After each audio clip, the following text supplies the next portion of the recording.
Hi all, welcome back to my 30 Days of Shakespeare. Every evening in July I'm recording something for you guys to dive into different aspects of Shakespeare. And it is quickly becoming Sarah grapples with parts of Shakespeare that she doesn't really like. And on that note, tonight I went to see Kenneth Branagh's a screening of Kenneth Branagh's Romeo and Juliet, in which Derek Jacobi plays Mercutio. And it made me think about the Queen Mab speech, which I have never really loved, actually. I think part of my problem with it is that I think people that are not familiar with Shakespeare tend to get a little bit fixated on it. Like, oh, it's such an amazing monologue and rah. Like, it's very descriptive and evocative and it feels a bit Midsummer Night's Dream-ish. But to me, it's not really any better than anything else that Mercutio says, because he says a lot of awesome stuff. So why do people get so fixated on it? So if you have thoughts on that, please, drop them in the comments below, because this is partly to prompt discussion. But I thought I would have a bit of a look at it tonight. I'm going to read through it tonight. And I think the key to it is thinking about what haunts Mercutio. I think it is a monologue of haunting, of a kind of seedy underbelly of life that might be depicted as something magical, but it's also something nightmarish, or something that can turn nightmarish, how magic can turn nightmarish.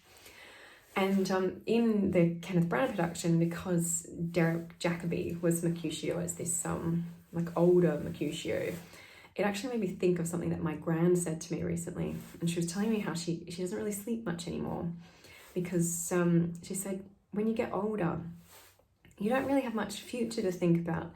So when you lie in bed at night, if you've ended up alone, you just think about everything in the past and what you might have done differently. And that, my gran never says stuff like that. She says a lot of other inappropriate things. She's hilarious and tough and amazing. She doesn't really say things like that very often. So it really stuck with me. And when I was watching Derek Jacobi do this speech, I thought, what is Mercutio haunted by? Maybe in the Derek Jacobi version, it's the things in his past. And I think essentially anybody can be haunted by something in their past. So what is Mercutio's past? What do we know of him? Seems like something in the soldier side of things that might be haunting him, which I think we'll sort of discover as we read. So that's what I'm interested in looking at today in this reading. So let's have a go. Here we go. Oh, then I see Queen Mab hath been with you. She is the fairies' midwife, and she comes in shape no bigger than an agate stone on the forefinger of an alderman, drawn with a team of little atomies athwart men's noses as they lie asleep. Her wagon spokes, made of long spinner's legs, the cover of the wings of grasshoppers, her traces of the smallest spider's web, her collars of the moonshine's watery beams, her whip of cricket's bone, the lash of film, her wagoner a small grey-coated gnat, not half so big as a round little worm pricked from the lazy finger of a maid. Her chariot is an empty hazelnut, made by the joiner squirrel or old grub, time out of mind the fairies' coachmakers. And in this state she gallops night by night through lovers' brains, and then they dream of love. Or courtiers' knees that dream on curtsies straight, or lawyers' fingers who straight dream on fees, or a lady's lips who straight on kisses dream, which oft the angry Mab with blisters plagues, because their breaths with sweetmeats tainted are.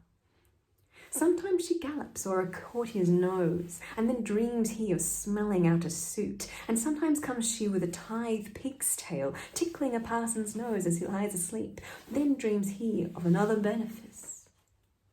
Sometimes she driveth o'er a soldier's neck, and then dreams he of cutting foreign throats, of breaches, ambuscados, Spanish blades, of healths 5 fathom deep, and then anon drums in his ear, at which he starts and wakes, and being thus frighted, swears a prayer or two and sleeps again. This is that very man that plats the manes of horses in the night, and bakes the elf locks in the foul sluttish hair, which once untangled much misfortune bodes.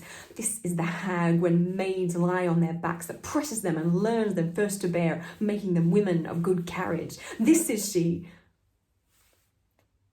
Peace, Mercutio, peace. Thou talks of nothing.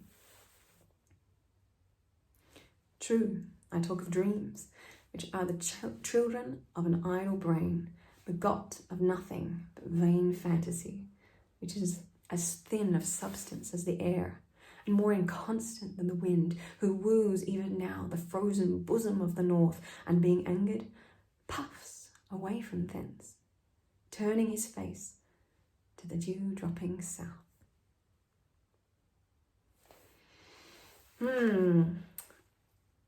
Yeah, it's really interesting. So I think it's interesting having all that kind of, that soldierly thing, to me sort of feels like perhaps that there's an element of men of that time would have been haunted by some sort of element of violence and war. It was a very violent time, and obviously women would have been affected too, but in a different way. And then the idea of love that has maybe not worked out for him. He's such a great character. I love Mercutio. I love the character so much. He's got so much in him. You can't help but love watching him. And Derek Jacobi was probably the best thing. He's definitely the best thing in the whole production of that screening that I watched. Right, and that's it for me tonight. So let me know what you think. And I'm going to do a bit more Romeo and Juliet coming up over the next couple of nights. So I'll see you guys in the next video.